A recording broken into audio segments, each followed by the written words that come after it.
Le 24 décembre au soir, quand les enfants sages dorment, le Père Noël descend par la cheminée pour déposer des cadeaux dans les chaussons de chacun.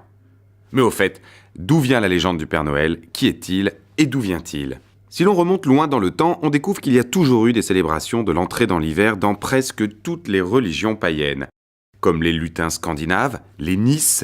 Un Nis est une petite créature légendaire du folklore scandinave qui est comparable au lutin français. Il s'occupe des enfants et est souvent représenté comme un petit homme âgé portant souvent une grosse barbe. On retrouve aussi chez les Celtes et les Vikings des dieux qui descendaient sur Terre pour offrir des cadeaux aux enfants. Du dieu celte Gargan, le Père Noël aurait conservé la hotte et les bottes. Quand la religion catholique a assis sa domination sur l'Europe, elle a naturellement converti la plupart des rites et croyances païennes en fêtes religieuses. Et c'est ainsi qu'est née la légende de Saint Nicolas. Cet évêque chrétien, ayant vécu à Myre en Turquie au IVe siècle après Jésus-Christ, est assurément l'ancêtre du Père Noël. De son vivant, on dit qu'il protégea les enfants, leur fit de nombreux cadeaux grâce à sa fortune familiale et réalisa de nombreux miracles. Il est saint patron des écoliers et des enfants depuis le Moyen-Âge, et c'est le 6 décembre que les chrétiens célébraient sa mort dans toute l'Europe en offrant des cadeaux aux enfants sages. Mais la réforme protestante du XVIe siècle supprima la fête de la Saint-Nicolas dans la plupart des pays d'Europe. Seuls les Hollandais gardèrent leur Sinterklaas, Saint-Nicolas en hollandais, et sa distribution de jouets. Au cours du XVIIe siècle, la Saint-Nicolas immigra elle aussi, accompagnant ces Hollandais venus s'installer en Amérique.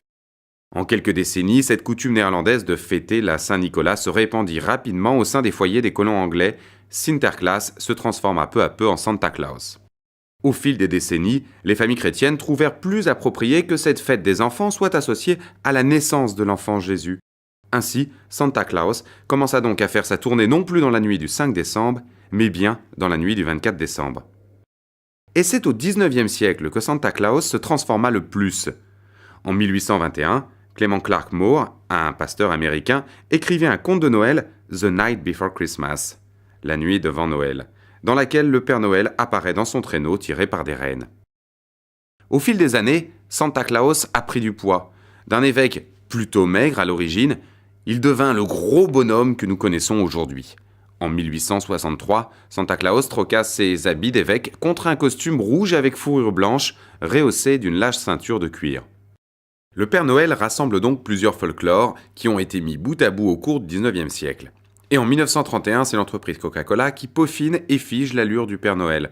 Santa Claus y gagne alors son air jovial et son attitude débonnaire et troque sa robe contre un pantalon et une tunique rouge tels qu'on les connaît aujourd'hui.